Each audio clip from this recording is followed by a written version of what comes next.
Welcome back. Plane mirror में आखिरी की दो चीज़ें हमारी बची हुई हैं, रोटेशन ऑफ मिरर और calculation of number of images. अभी उसको कंप्लीट कर लेते हैं। सबसे पहली बात हम लोग पढ़ेंगे रोटेशन ऑफ मिरर के बारे में। मिरर बना लिया हम लोग। सबसे पहले दो केस पढ़ने में है, रोटेशन ऑफ मिरर में हमें दो केस पढ़ने हैं। ये रहा हमारा प्लेन मिरर, ओके। यहाँ पे लाइट आई, इंसिडेंट हुई, टकराने के बाद चली गई। ये हमारी इंसिडेंट रे और ये हमारी इंसिडेंट रे और ये हमारी रिफ्लेक्टेड रे। दो केस पढ़ने रोटेशन ऑफ मिरर में। पहला केस पहले बात करें। यहाँ पे हमें क्या क्या चीज़ें पहले से पता है। ये है आई और ये है R, angle of incidence, angle of reflection. अब इसमें बोला जा रहा है रोटेशन ऑफ मिरर, तो इसमें दो केस पॉसिबल है। एक तो हम लोग इंसिडेंट रे को रोटेट करें, दूसरा हम लोग मिरर को रोटेट करें। इंसिडेंट रे को समझने के लिए ना मैं यहाँ पे एक टॉर्च बना रहा हूँ। सपोज करो यहाँ पे एक टॉर्च है और ये टॉर्च से लाइट आ रही है। ये लाइट रे जो है एक टॉर्च के थ्रू आ रही है, ठीक। तो हुआ क्या, यहाँ से मैंने टॉर्च, हाँ, यहाँ से मैंने टॉर्च जलाया, लाइट आई, टकरा के चली गई। अगर मैं इस टॉर्च को थोड़ा घुमाऊं, ऐसे करूं या ऐसे करूं, क्लॉकवाइज या एंटी क्लॉकवाइज घुमाऊं, तो क्या इसके साथ रिफ्लेक्टेड रे के साथ कोई फर्क पड़ेगा? हाँ पड़ेगा। विजुलाइज करते हैं कैसे फर्क पड़ेगा। मिरर के साथ अभी हमें कुछ भी नहीं करना, मिरर के साथ कुछ भी नहीं करना है, सिर्फ एक टॉर्च को घुमाना है, ठीक है। टॉर्च को मैं पहले थोड़ा इधर घुमा के देखता हूं। मैंने टॉर्च को क्या किया, कुछ मान लो इधर घुमा दिया थीटा डिग्री से। तो इसका डायग्राम बनाऊं, इसके लिए रे बनाऊं। रुक जाओ एक मिनट, इसके लिए रे बनाऊं तो ये आई लाइट रे, ठीक है। ये यहां से कितना डिग्री घूम गया, थीटा डिग्री। यहां से कितना डिग्री घूम गया, थीटा डिग्री। बात कर रही है रिफ्लेक्टेड रे घूमेगा कि नहीं घूमेगा, थोड़ा सा विजुलाइज करो, तुरंत दिख जाएगा। ये अगर मैंने इसे घुमाया तो इस रे को घूमना पड़ेगा इधर की तरफ। ये रिफ्लेक्टेड रे 1 तो ये रिफ्लेक्टेड रे 2। ये थीटा से इधर घूमेगा तो इसे थीटा से इधर घूमना पड़ेगा। क्यों, कैसे, इसका भी जवाब है हमारे पास। पहली बात, इसको मैंने कहां घुमाया, एंटी क्लॉकवाइज। कहां घुमाया, एंटी क्लॉकवाइज। ये कहां घुमा, क्लॉकवाइज। ये कहां घुमा, क्लॉकवाइज, घड़ी के डायरेक्शन में। क्यों क्लॉकवाइज क्यों घुमा, क्योंकि यहां पे फॉलो करना इसको लॉ ऑफ रिफ्लेक्शन को। यहां पे ये आई, तो दूसरे इंसिडेंट रे के लिए एंगल कितना हो गया, I plus theta, I plus theta. तो यहां भी तो बराबर होना चाहिए, R plus theta, R plus theta. In case अगर आपको लग रहा है कि ये नीचे नहीं जानी चाहिए, ऊपर जानी चाहिए, तो ऊपर अगर यहां पे आपने कुछ भी ऐसा सोचा तो ये एंगल कितना हो जाएगा, आर माइनस थीटा, जो कि गलत है। तो ये बात आपको समझ में आई। पहली बात ध्यान रखनी है कि अगर इंसिडेंट रे को हम लोग थीटा डिग्री घुमाएंगे क्लॉकवाइज, तो रिफ्लेक्टेड रे घूमेगा theta degree anti clockwise, same amount से अपोजिट डायरेक्शन में। ये हुई पहली बात, रोटेशन ऑफ इंसिडेंट रे है। दूसरी बात हम लोग करेंगे रोटेशन ऑफ मिरर, मतलब मिरर को घुमा रहे हैं हम लोग। फिर से अगला डायग्राम, ये रहा अपना मिरर, ये आई रे, टकरा के चली गई, incident ray, reflected ray, this is I, this is R, ठीक है। अभी मैं थोड़ा ईज के लिए, आसानी के लिए इसको भी आई मान लेता हूं। हमें ये तो पता है कि आई और आर दोनों बराबर होते हैं। अब क्या करना है, इस मिरर को घुमाना है। इंसिडेंट रे के साथ कोई छेड़छाड़ नहीं करनी है, इंसिडेंट रे को ऐसे छोड़ रखना है। मिरर को हमें घुमाना है। कहाँ घुमाना है, जिधर चाहो, क्लॉकवाइज घुमा, एंटी क्लॉकवाइज, एक तरीके से हम लोग घुमा के देखते हैं क्या रिजल्ट होगा। ये रहा मिरर, इसको मैंने घुमा दिया। डायग्राम बना के देखें कैसा दिखेगा। इसको मैंने थीटा डिग्री से घुमाया तो कुछ ऐसा दिखा, तो मिरर मुझे कुछ ऐसा दिखा। ये एंगल कितना है, थीटा। इसके साथ मैंने कुछ नहीं किया, इंसिडेंट रे के साथ कुछ नहीं किया। सोच के बताना है रिफ्लेक्टेड रे ऐसे ही रहेगी या मुड़ेगी। सोच के बताना रिफ्लेक्टेड रे ऐसे ही रहेगी या मुड़ेगी। थोड़ा सा मैं, ये पहले का नॉर्मल है, अब ये नया नॉर्मल है, ठीक है। इस नए पोजीशन के हिसाब से नॉर्मल साफ साफ दिख रहा है। इंसिडेंट एंगल अब आई से बढ़ के आई प्लस थीटा हो गया, आई से बढ़ के आई प्लस थीटा हो गया। तो रिफ्लेक्टेड रे यहां नहीं होगी, रिफ्लेक्टेड रे भी आगे चल के मुड़ेगी, रिफ्लेक्टेड रे भी आगे चल के मुड़ेगी, ठीक है।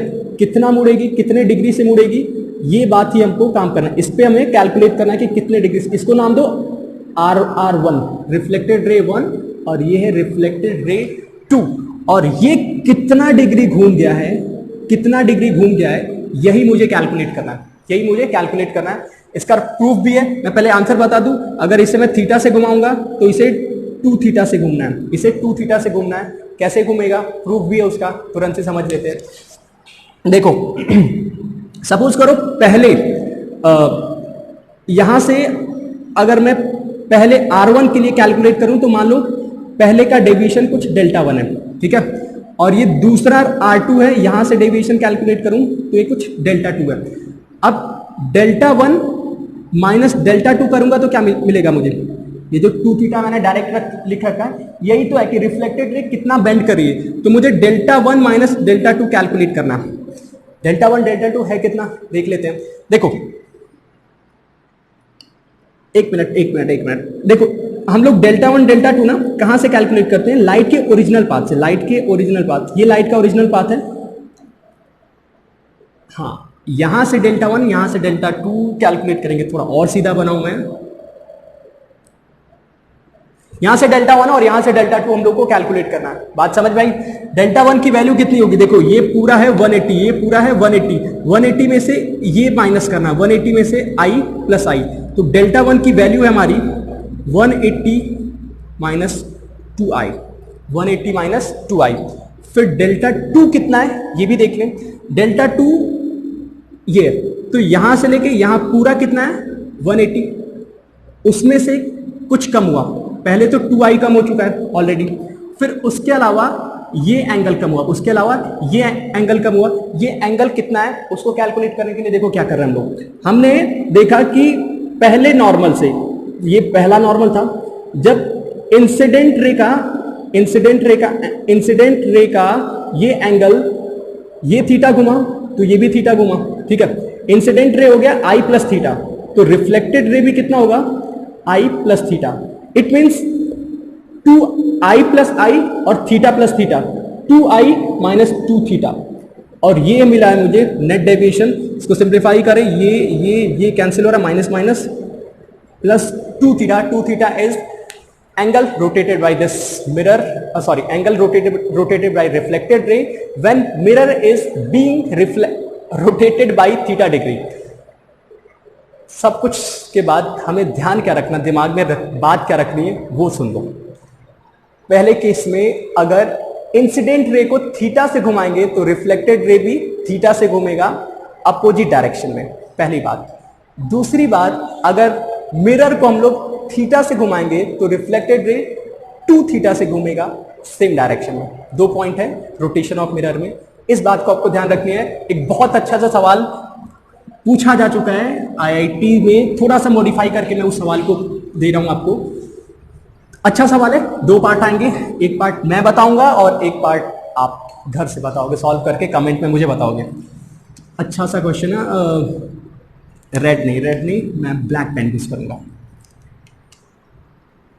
एक वॉल है, दीवार 40 मीटर ऊंची है, ठीक है, और यहां पे नीचे जो है जमीन पे लगा दिया मैंने मिरर, ठीक है, जमीन पे लगा दिया मिरर।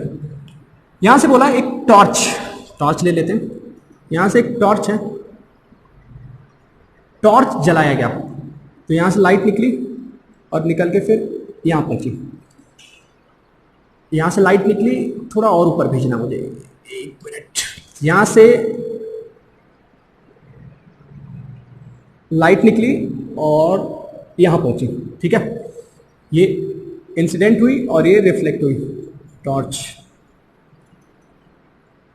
ये इंसिडेंट हुई और ये रिफ्लेक्ट हुई। कुछ डाटा दे रखा है कि ये 30 मीटर पे, दीवार से 30 मीटर दूर इस पॉइंट पे टकराया था और इसने दीवार पे 30 मीटर ऊपर जाके अपना जो लाइट है वहां पे इसकी शैडो बन रही है, या फिर लाइट रिफ्लेक्ट होके 30 मीटर पे जाके पॉइंट हो रहा है, ठीक है।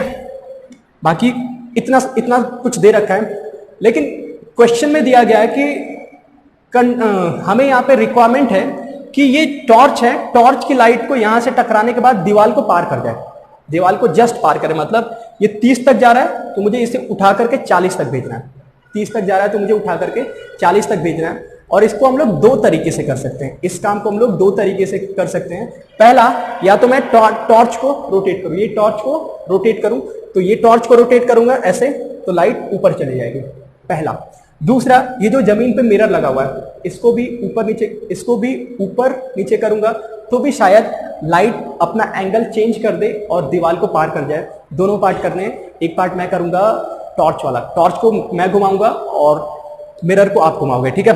कॉन्सेप्ट हमने पढ़ रखा है। क्वेश्चन का 70% काम मैं कर दूंगा, थोड़ा सा काम आपको करना होगा। देखो है क्या क्वेश्चन फाइनल, देखो ये R1 है, ठीक है, रिफ्लेक्टेड रे 1। हमारा पर्पस क्या है, ये लाइट निकले और यहां से चली जाए, जस्ट यहां से चली जाए 40 मीटर पे, ठीक है। ये है हमारी R2 कंडीशन, ठीक।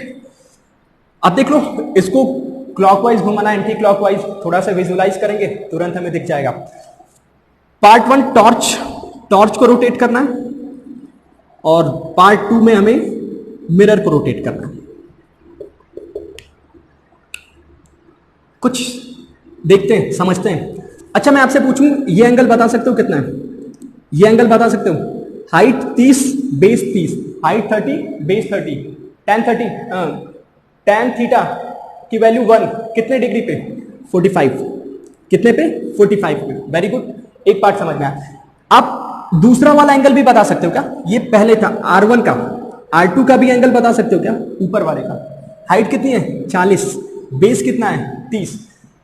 आपको शायद पता हो, नहीं भी पता तो मैं बता देता हूं, tan 53 की वैल्यू होती है 4/3, और याद कर लो tan 37 की वैल्यू होती है 3/4। ये देखो, ये वैल्यूज हम लोग को कई बार फिजिक्स में काम आते हैं, ये बहुत अच्छी रिजल्ट है, फिजिक्स में काम आते हैं। अगर नहीं पहले जानते हो तो इनको बिल्कुल याद कर लेना, कई बार डायरेक्ट रिजल्ट में यूज किया जाता है। वैसे ही sin 53 बोलूं तो होगा 4/5, cos 53 बोलूं तो होगा 3/5। सिमिलरली इसका भी हम लोग एंगल निकाल सकते हैं, ठीक है। बात यहां तक समझ में आई। पर्पस क्या है यहाँ पे? रिफ्लेक्टेड रे को 45 डिग्री से मुझे 53 डिग्री पे, दूसरा वाला एंगल मिला मुझे 53, 45 डिग्री से काम रोटेट करना है 53 डिग्री पे। कितना चेंज करना है? 45 से 53 कितना बढ़ाना है? 8 डिग्री। सोच के बताओ, ये टॉर्च है, टॉर्च को मैं कहां घुमाऊं? ऊपर घुमाऊं, ऊपर मतलब क्लॉकवाइज घुमाऊं तो देखो क्या होगा, ये लाइट ऐसे, मतलब ये शायद ऐसे आएगी, फिर ऐसे जाएगी। पर्पस सॉल्व हो रहा है क्या? ध्यान से खुद विजुअलाइज करो, दिख जाएगा। अगर मैं इसे क्लॉकवाइज घुमाऊंगा तो ये लाइट और पहले गिरेगी और फिर यहां पे नीचे ही रह जाएगी। लेकिन अगर इसे मैं एंटी क्लॉकवाइज इधर की तरफ घुमाऊं तो ये शायद कुछ ऐसे और फिर ये ऐसे। अभी भी नहीं दिख रहा है कि ये लाइट पार कब जाएगी, ये लाइट पार कब जाएगी। तो एक तो पहला काम है, टॉर्च को हम लोग घुमा के देख सकते हैं। दूसरा, ये रिफ्लेक्टेड रे से भी तो देख सकते हैं। रिफ्लेक्टेड रे क्या हुआ है? पहले देखो, रिफ्लेक्टेड रे एक्चुअल में एंगल पहले था 45 से फिर क्या हुआ? कम हुआ ना, 45 से क्या हुआ? कम हुआ, कितने? 8 डिग्री। तो इधर से कम हो रहा है तो इधर से भी कम होना चाहिए। मतलब इस लाइट रे को कहां, इस टॉर्च को कहां आना चाहिए? थीटा। ये कम हुआ तो ये भी कम होना चाहिए। ये 8 डिग्री से कम हुआ तो टॉर्च भी 8 डिग्री से। इसका मतलब पहले का आंसर मिला 8 डिग्री से रोटेट करना है यहां, कहां? क्लॉकवाइज। अब ये कैसे हुआ? यहां पे रिफ्लेक्टेड रे से पहला एक तरीका है। दूसरा, आप लोग को ये भी विजुअलाइज कर सकते हो कि टॉर्च को मुझे कहां घुमाना है। एक बार क्लॉकवाइज करके देखो, एक बार एंटी क्लॉकवाइज। हाँ, इस पॉइंट को बनाए रखना, मतलब लाइट को थोड़ा, टॉर्च को थोड़ा ऐसे घुमाना, ठीक है। ऐसे घुमाना तो लाइट आएगी, टकराएगी, जाएगी, और विजुअलाइज करोगे ये बहुत साफ साफ क्लियरली इसका आंसर मिल जाएगा। दूसरा पार्ट है आपके लिए, मिरर को, मतलब मिरर पहले मान लो ऐसे है तो इसको शायद कुछ ऐसे घुमाओ या फिर ऐसे घुमाओ, आपकी जिम्मेदारी। Clockwise घुमानी, anti clockwise. 2 सवाल है इसमें, कितने डिग्री से घुमाना है, किस डायरेक्शन में घुमाना है, आंसर देना आपको कमेंट बॉक्स में। बस इसका रिजल्ट मैं अगली बार बताऊंगा, ठीक है। अगले लेक्चर में इसका आंसर बता दूंगा। ये पार्ट भी खत्म, और ये पढ़ा हमने रिफ्लेक्शन के बारे में। ये थोड़ा अच्छा सवाल था, विजुअलाइज करने वाला था। बाकी और भी क्वेश्चन हम लोग प्रैक्टिस करते रहेंगे। एक और चीज हम लोग को पढ़नी है, number of image, calculation of number of image. आखिरी चीज प्लेन मिरर की, नंबर ऑफ इमेजेस। दो तरीके हैं, लेकिन जो जरूरी तरीका है जिससे आसानी से काम हो जाता है वो तरीका मैं आपको बताऊंगा। उससे पहले एक सवाल बताओ, अगर दो मिरर हैं प्लेन पैरेलल, दो पैरेलल मिरर है और मैं बीच में खड़ा हूं, मतलब एक मिरर ये एक मिरर ये, मेरी कितनी इमेज बनेंगे, मेरी कितनी इमेज बनेंगी? सुन रखा ना पहले ये सवाल, एक इधर एक इधर, दो इमेज बनती है। कितनी बनती है? दो इमेज नहीं, ध्यान से देखो, दो नहीं बनती है, बहुत ढेर सारी बनती है। बहुत ढेर सारी कितनी? इतनी कि हम गिन नहीं पाएंगे। गिन नहीं पाएंगे मतलब इनफाइनाइट। हाँ, इनफाइनाइट इमेज बनती है जब दो पैरेलल मिरर हो और बीच में कोई ऑब्जेक्ट हो। ठीक है, फील करना है, इसको देखना है तो सैलून में चले जाना है। सैलून जहाँ बाल कटाने जाते हो वहां पे अगर पैरेलल मिरर हो, बीच में खड़े होकर देखना, तो इधर उधर उधर उधर इतनी सारी इमेज बनती है कि हम उनसे गिन नहीं पाते, और इसे बोलते हैं कि इनफाइनाइट नंबर ऑफ इमेज बन रहे हैं। कैसे बनते हैं थोड़ा उसको मैं दिखा देता हूँ। देखो, एक मिरर ये M1 हो गया और दूसरा ये M2 हो गया। M1 M2, यहाँ पे कोई ऑब्जेक्ट कहीं भी रखो, बीच में रखना चाहो बीच में, किनारे रखना चाहो किनारे। तो देखो, अगर ये ऑब्जेक्ट है तो एक तो इसका इमेज यहाँ बनेगा, दूसरा इमेज यहाँ बनेगा। जितनी दूरी ये उतनी दूरी ये, जितनी दूरी ये उतनी दूरी ये। अब देखो, ये जो इमेज बना ना, फिर से इस मिरर के लिए ऑब्जेक्ट का काम करेगा। इसका इमेज फिर से यहां बनेगा, मतलब ये दूरी प्लस ये दूरी, इतनी दूर पीछे इसका एक और इमेज बनेगा। सिमिलरली इसके लिए भी, सिमिलरली इसके लिए भी ये दूरी और ये दूरी, इतना ही पीछे इसका भी इमेज बनेगा। और ऐसे इसका इमेज जो बना उसका फिर से इमेज का इमेज बनते बनते इनफाइनाइट इमेज बनती है, और इसका आंसर आता है इनफाइनाइट। और इसका आंसर आता है इनफाइनाइट। इसमें थोड़ी एक और चीज समझने वाली है, मैं आपको बता दूं। मान लो एक कोई स्पेशल केस ले लेते हैं, यहां से दूरी A और यहां से दूरी B, तो ये पहला इमेज बनेगा A दूरी पे, दूसरा इमेज बनेगा B दूरी पे। अगर मुझे ऐसा पूछ लिया जाए ना कि मान लो पहला दूसरा तो बता पा रहे हैं, आगे का कोई इमेज 5वां 6वां 12 13 कोई भी नंबर ऑफ इमेज पूछ लिया जाए, तो हम लोग यहां से बता सकते हैं कि मान लो 7वीं इमेज कितनी दूर पे बनेगी, मिरर M1 से या M2 से कितनी दूरी पे बनेगी, वो पार्ट भी हम लोग बता सकते हैं। देखो, यहाँ पे I1 जो होगा वो कितनी दूरी पे होगा M1 से, M1 के रिस्पेक्ट में यहाँ पे, M2 के रिस्पेक्ट में यहाँ पे। I1 कितनी दूर पे होगा? A दूरी पे होगा। I2 कितनी दूरी पे होगा? B दूरी पे होगा। लेकिन मैं I2 का मान लो यहाँ पे I3 बन रहा है, ठीक है, I3 बन रहा है, वो कितनी दूरी पे होगा? तो उसकी दूरी ये होगी A plus B plus B। I3 की दूरी कितनी होगी? A plus B plus B, A plus B plus B। वैसे ही ये जो I1 है, I1 का इधर बनेगा I4, और उसकी दूरी कितनी होगी? दूरी देखो, A plus B plus A, तो I4 की दूरी होगी A plus B plus A। Similarly I5, I6, I7, I9, I6, I7, I9 सारे आईफोन के मॉडल आ जाएंगे यहाँ पे, ठीक है। तो कौन कितनी दूर पे है, किस मिरर से है, ये कैलकुलेट करने का एक स्मार्ट तरीका है यहाँ पे, वो देख लो। यहां से यहां पहुंचे, यहां से यहां पहुंचे, इसमें अगर मैं A प्लस B जोड़ दूं, सिमिलरली इसमें मैं A प्लस B जोड़ दूं, A में A प्लस B जोड़ा तो ये मिला, B में A प्लस B जोड़ा तो ये मिला, इसके आगे भी अगर मैं A प्लस B जोड़ूं तो ये मिलेगा मुझे I5, और ये मिलेगा मुझे I6, यहाँ मिलेगा I7, यहाँ मिलेगा I8। क्या करना है मुझे? फिर से A प्लस B हर बार जोड़ते जाना है, हर बार क्या करना है? A प्लस B है क्या? ये और ये, इन दोनों के बीच की दूरी, इन दोनों के बीच की दूरी को अगर मैं जोड़ता जाऊंगा तो आगे के इमेज मुझे मिलते जाएंगे। इमेज कौन कितनी दूर पे ये मुझे पता लग जाएगा। होपफुली यहाँ तक आप हो साथ में, ठीक। ये बात समझ में कि नंबर ऑफ इमेज, यहाँ पे नंबर ऑफ इमेज कितने? इनफाइनाइट। इमेज की पोजीशन मतलब दूरी निकालनी है, तो उसके लिए ये तरीका मैंने बताया। इसके अलावा हमें सीखना है कि अगर मिरर्स इंक्लाइंड हो, एक दूसरे से जुड़े हुए हों, किसी एंगल पे हो, तो उनके बीच नंबर ऑफ इमेज कितने बनेंगे, वो कैसे निकालेंगे। ऐसा मान लो एक मिरर ऐसा,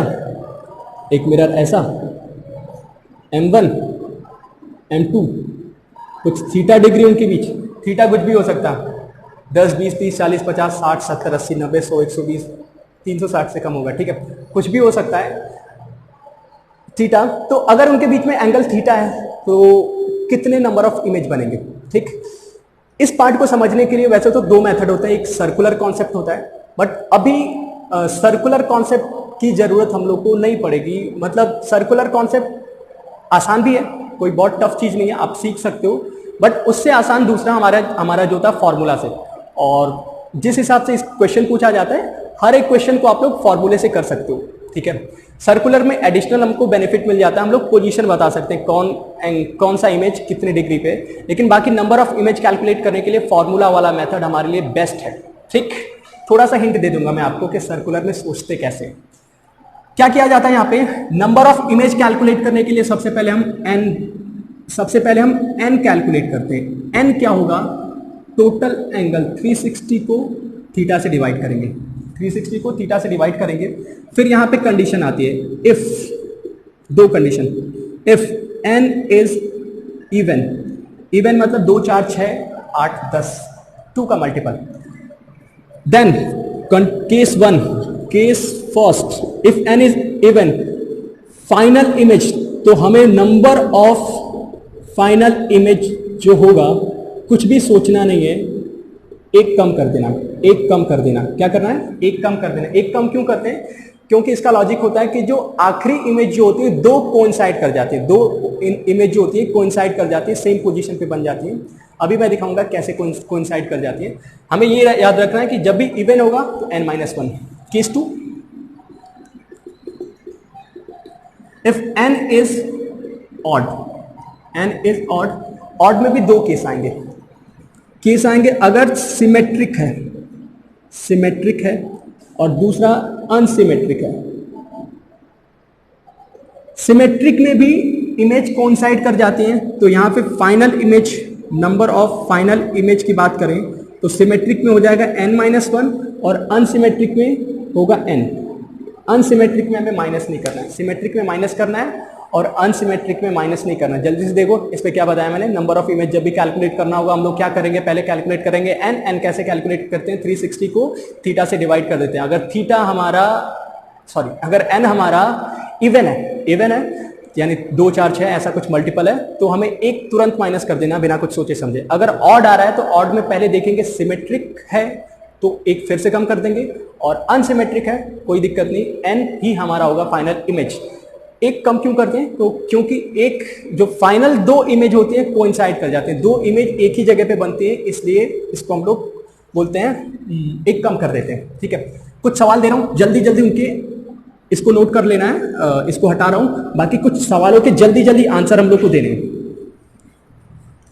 एक चीज मैंने नहीं बताई, सिमेट्रिक अनसिमेट्रिक का। सिमेट्रिक अनसिमेट्रिक का मतलब ऐसा होगा कि ये अगर कोई दो मिरर है, यहां पे ऑब्जेक्ट रखा हुआ है, ऑब्जेक्ट अगर यहां से थीटा और यहां से थीटा दोनों तरफ से बराबर एंगल पे रखा हुआ है, बीच में रखा हुआ है, तो सिमेट्रिक है। थीटा कम ज्यादा है दोनों तरफ तो अनसिमेट्रिक। ये हुआ सिमेट्रिक अनसिमेट्रिक की बात। सवाल करो, आसान सवाल। सबसे पहला, यहां पे ऑब्जेक्ट रखा हुआ बिल्कुल बीच में, ओ एंगल कितना है, परपेंडिकुलर है 90 डिग्री। नंबर ऑफ इमेज बताना है आपको। कुछ सवाल लिख रहा हूं, आप सॉल्व करते रहना है, हर किसी का आंसर आप सॉल्व किए रहो, देखोगे कितने सवाल आप यहां पे, कितने आपके आंसर मैच किए। 60 यहां पे रख लो, 45 थोड़ा बड़ा करें,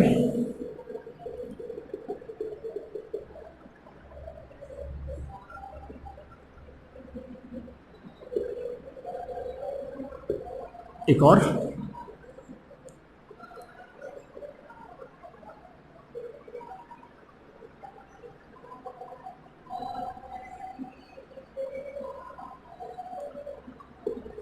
सारे क्वेश्चन देख लिए, होपफुली आपने सॉल्व भी कर लिए होंगे। सेकेंड्स के अंदर इन क्वेश्चन को सॉल्व किया जाता है। ठीक है, यहां पे n की वैल्यू कैलकुलेट करूं, 360/90 कम्स आउट टू बी 4। क्या 4 फाइनल नंबर ऑफ इमेज है? नहीं, क्योंकि 4 एक इवन नंबर है, एक माइनस कर दो तो फाइनल नंबर ऑफ इमेज इसमें आएंगे 3। 3 इज आवर करेक्ट आंसर। यहां पे करो, n की वैल्यू कैलकुलेट की मैंने, तो 360/60 जिसकी वैल्यू आती है 6, फिर से इवन है तो फाइनल नंबर ऑफ इमेज 5। यहां पे करो 360 बाई 45 8 आता है, 8 फिर से वही तो 7 आएगा इसका आंसर। यहां पे करो n की वैल्यू 360 बाई एंगल कितना 60 प्लस 60 120 कम्स आउट टू बी 3। हाँ यहाँ पे क्या है क्या है ऑड, ऑड में हम लोग को सोचना पड़ेगा, रुकना पड़ेगा, देखना पड़ेगा सिमेट्रिक है कि अनसिमेट्रिक। क्या है सिमेट्रिक, बिल्कुल बीच में रखा हुआ है, 60 इधर 60 इधर। सिमेट्रिक में क्या कर देंगे, एक कम कर देंगे, नंबर ऑफ इमेज 2। यहाँ पे देखो फिर से ये कितना 30, ये कितना होता है 90, फिर कितना आएगा इनकी वैल्यू 3। सिमेट्रिक अनसिमेट्रिक, अनसिमेट्रिक एक तरफ 30 एक तरफ 90, final number of image 3। Hopefully आपने भी 3 4 5 सवाल सही कर लिए होंगे, आपके भी मैच किए होंगे। बहुत आसान सवाल थे बेसिक से। ये चीज़ें अब नहीं पूछी जा, मतलब बहुत पहले पूछी जाती थी, एग्जाम में पूछे जा चुके। हाँ बोर्ड एग्जाम में बिल्कुल पूछा जा सकता है ये सब चीज़ें। ये हुआ बस इसका एप्लीकेशन कैसे हम लोग सॉल्व करते हैं इस टाइप के प्रॉब्लम को। और कुछ इसमें बचा नहीं, ये हमने सब कुछ पढ़ लिया। नंबर ऑफ इमेज कैलकुलेट करना, एक चीज़ बच रही है अपनी। हाँ एक चीज़ बची हुई है अपना, लास्ट टाइम मैंने बताया था कि मिनिमम हाइट ऑफ मिरर किसी इंसान को अपनी इमेज देखने के लिए, मिनिमम हाइट ऑफ मिरर, इसका प्रूफ भी पूछा जाता है एग्जाम में। मिनिमम हाइट ऑफ मिरर क्या करना है, कैसे करना है वो देख लेते हैं। यहां पे कोई इंसान है, थोड़ा इसका चेहरा मैं बड़ा बनाऊंगा, ठीक है। ये कोई इंसान है, हाथ पैर सब कुछ इसके पास, ठीक। ये रहा खड़ा, ये रही इसकी आंखें, थोड़ी नीचे है, मैंने जानबूझ के बनाई है। अभी क्यों बनाई ये समझ में आएगा। एक इंसान है और इसके सामने कोई मिरर है, इसके सामने कोई मिरर है, पूरा मिरर बना लेते हैं। और बोला गया कि ये मिरर कितना बड़ा हो, कितनी इसकी लंबाई हो कि ये अपने इमेज को पूरा पूरा देख पाए, ये अपने इमेज को पूरा पूरा देख पाए। तो हम लोग को थोड़ा रे डायग्राम के थ्रू ये क्वेश्चन समझना होगा, ठीक है। इसे इमेज देखनी है, तो इमेज देखने के लिए दो चीजें बहुत जरूरी है इसे देखना। एक तो अपना ये सर के बाल देख पाए, और दूसरा अपना पैर देख पाए, ठीक है। टॉप एंड क्या है, सर देखे पैर देखे, दोनों देख लिया तो अपने आप को पूरा देख पाएगा। तो अगर सर देखना तो इसके सर से जो लाइट आए, ये टकराने के बाद, मतलब यहां से लाइट आए, टकराने के बाद इसकी आंखों तक पहुंचे। दूसरा पैर से लाइट आए और टकराने के बाद इसके आंखों में पहुंचे। फिर से बनाता हूं, ये लाइट पैर से निकले और इसकी आंखों तक पहुंचे, ठीक है। ये रहा इसका रे डायग्राम। इसको और भी बनाने के लिए आप चाहो तो इसकी इमेज बना लो, पीछे जितनी दूरी पे, ये मान लो कुछ L दूरी पे, तो L दूरी पे यहां भी बनाओ इसको। कितना बड़ा है ये, इतना बड़ा। ये रही इसकी आंखें, ये रहा पैर, छोटा वाला पैर, ये रहा बॉडी पार्ट, ठीक है। थोड़ा सा इमेज में बदल गया, सेम दिखता है, ठीक है, इमेज में सेम दिखता है। तो इस रे डायग्राम को हम लोग चाहें तो इसको और भी एक्सटेंड करके हम लोग बना सकते हैं। कैसे एक्सटेंड किया जाता है, देखो एक्चुअल में इसकी इमेज तो बनती है वर्चुअल, ठीक है। इसको यहां से जोड़ दो, इसको यहां से जोड़ो, हाँ ये वाला जो है ये सर से आ रहा है, एक मिनट, ये सर से आ रहा है, और ये थोड़ा बहुत प्रॉपर नहीं है, बट ये चीजें भी आंख से होती हैं, ठीक। मतलब ऑब्जेक्ट है रियल वाला, वर्चुअल वाला इमेज है, मैंने रे डायग्राम से दिखाया। ये लाइट रे सामने की तरफ, और ये जो डॉटेड वाली है ये मिरर के पीछे एक्सटेंड करके मैंने बनाई है, ठीक है। इतना वैसे करने की जरूरत नहीं, बहुत आसानी से सॉल्व हो जाता है, ठीक है। मिरर कितनी जरूरत है, ये नीचे का तो मिरर हमारे काम का नहीं है, नीचे का मिरर काम का नहीं है, वैसे ही ऊपर का भी मिरर काम का नहीं है। मुझे इतना मिरर चाहिए, बस इतना मिरर। ये हाइट है जो मुझे कैलकुलेट करनी है। इंसान की हाइट मानो h, इंसान की हाइट मानो h, सर से आंख तक की हाइट मान लो कुछ a, और आंख से पैर तक की हाइट कुछ मान लो b, ठीक। थोड़ा सा और हम लोग यहाँ पे लाइंस ड्रॉ करेंगे, यहाँ पे रिफ्लेक्ट हुआ, यहाँ पे रिफ्लेक्ट हुआ।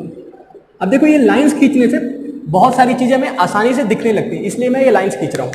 यहाँ पे रिफ्लेक्शन हुआ तो ये वाला एंगल बराबर होगा, वैसे ही यहां पे भी ये वाला एंगल और ये वाला एंगल बराबर होगा, क्योंकि लॉ ऑफ रिफ्लेक्शन को फॉलो करना है। ठीक है, अब देखो ध्यान से, ये दूरी और ये दूरी, ठीक है, सिमिलरिटी से देखो, ट्रायंगल ये दिख रहा होगा, यहां पे एक ट्रायंगल दिख रहा है, और इस ट्रायंगल में ये वाला एंगल बराबर है, बीच वाली साइड कॉमन है, और वही ट्रायंगल ये नीचे वाला भी है, और ये एंगल भी इतना ही होगा।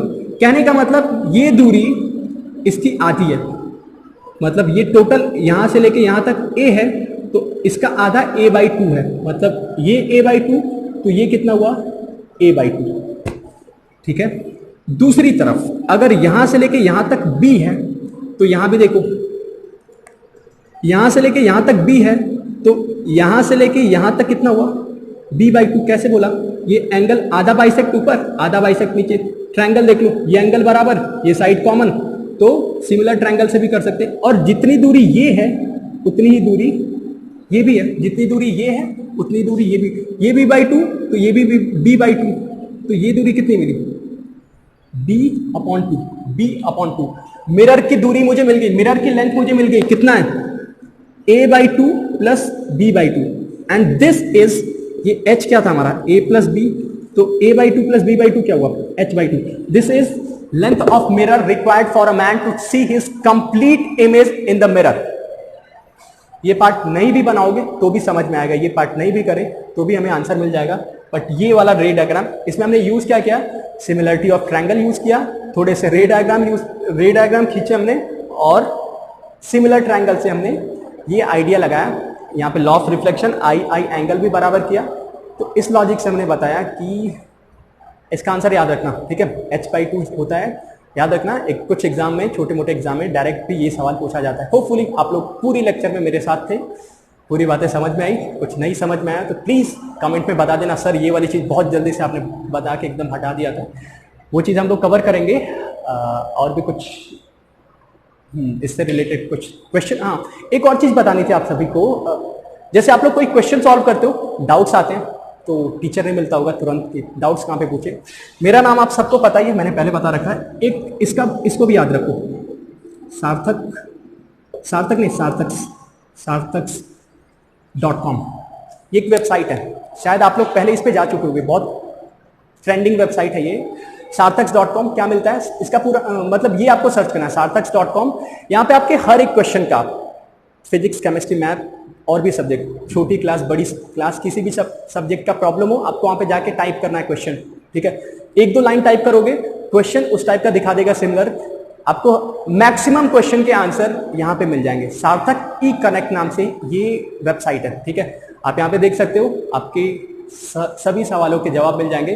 बाकी और भी आपके कुछ डाउट्स हो, कोई पर्सनल ऐसा पढ़ाई में कोई पर्सनल प्रॉब्लम आ रही हो, टेलीग्राम के बारे में मैंने बताया, आप वहाँ पे मुझे मैसेज कर देना, हम लोग मिलेंगे। बाकी इस चैनल पे और भी मेरी वीडियोस है पढ़ाई से रिलेटेड ही, आप लोग उसको भी चेक कर सकते हो।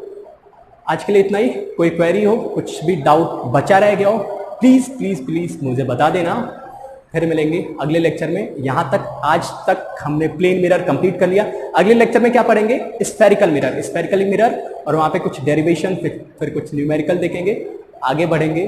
तब तक के लिए ध्यान रखो अपना, टेक केयर, फिर मिलेंगे अगले लेक्चर में।